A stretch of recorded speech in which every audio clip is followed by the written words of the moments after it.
NATO and the European Union have vowed to step up support for Ukraine to defend itself against Russia. The chief of the US-led military alliance, Jens Stoltenberg, says that Russia has failed to divide Western allies over the conflict, and he's determined to take the partnership with the EU to the next level. Now, they've signed their third joint declaration on NATO-EU cooperation in Brussels. Both sides are seeking to ramp up cooperation after Russia's invasion of Ukraine, which has spurred calls to harness Europe's economic muscle and US military might to better protect the 1 billion citizens living in member states. On the ground in Ukraine, Russian forces have stepped up an assault on a small salt mining town of Soledar in the Donbas region. Britain's defence ministry says that Russian soldiers and forces of the mercenary Wagner group are probably in control of most of the town. Seizing Soledar would help Russia in its fight for the city of Bakhmut. That's where troops from both sides have been taking heavy losses amid intense trench warfare. Bakhmut is located on a strategic supply line between the Donetsk and Luhansk regions. Gaining control of it would give Russia a stepping stone to advance on two bigger cities, Kramatorsk and Sloviansk. Now, one of President Vladimir Putin's closest allies says that the events in Ukraine are not a clash between Moscow and Kyiv, but a military confrontation between Russia and NATO. Russian Security Council Secretary Nikolai Patrushev says that the Westerners want to pull Russia apart and erase it from the political map of the world.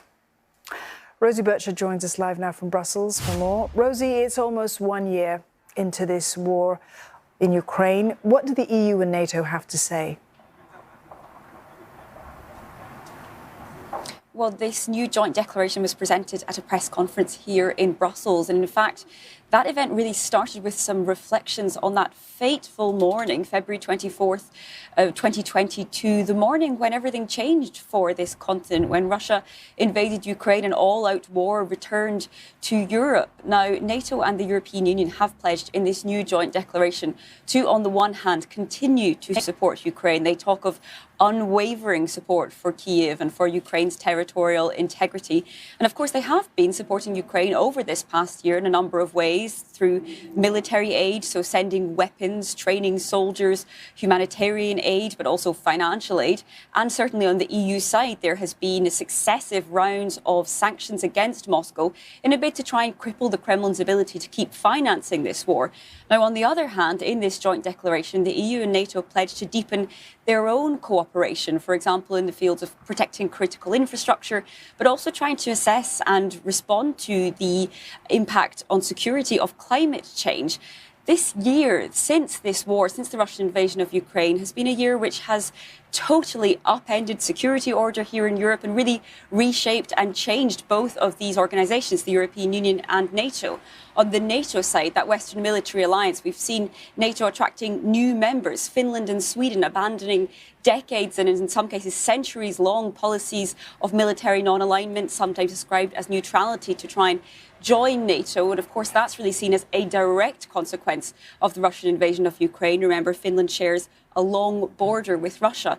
On the European Union side, we've seen a rapid and quite a radical move to decrease dependence on Russian gas when it comes to fossil fuels, and also to rethink how Europe manages its energy infrastructure. And of course, it's hard not to notice and think of the fact that these two organisations standing by side, the bloc, the European Union and NATO, that military alliance, well, these are doors on which Ukraine is knocking. Ukraine would like to be a member of both of these clubs. And while they have both sides have pledged to keep supporting Ukraine, most analysts would say that Ukraine is still pretty far off anything like full membership of either NATO or the EU. What's also notable in this joint declaration, Rosie, is that the EU and NATO have for the first time mentioned China in that declaration. Can you tell us more about what was said? Absolutely. European Commission President Ursula von der Leyen said that while the threats represented by Russia are the most imminent when it comes to Europe, she said that is not the only thing on the radar of these two organizations. And China is specifically mentioned, name-checked, in this joint declaration for the first time. This is the third joint declaration on cooperation between NATO and the European Union. And the declaration reads as follows. It says, "We live in an era of growing strategic competition." And it goes on to say that China's growing assertiveness and policies present challenges we must address. That's according to the EU and NATO in this joint declaration. Now, this is not the first time that Beijing has been described as a challenge by NATO. That happened for the first time in Madrid last year, when indeed similar language was used. And that is something which has been strongly rejected by Beijing. China at that time accused NATO of engaging or pursuing a sort of Cold War mentality. When it comes to what this actually means in terms of security, NATO has, for example, the Secretary General of NATO has in the past encouraged NATO members to think twice about security infrastructure when it comes to telecoms infrastructure and allowing Chinese operators to be part of that. That's something that has also been criticised or looked down upon by Beijing. So this is not exactly calling China a threat. Some NATO allies would probably like to see that language go further. Instead, it's being described as a challenge. And of course, there are some that would like that language to be watered down. And certainly from Beijing's perspective, as I said, it has criticised that label of a challenge, accusing NATO, as I mentioned, of having a Cold War mentality. So likely something that these two sides, NATO and the EU on one hand and Beijing on the other, will continue to disagree on. All right, Rosie, thank you for that. Rosie Birchard there in Brussels.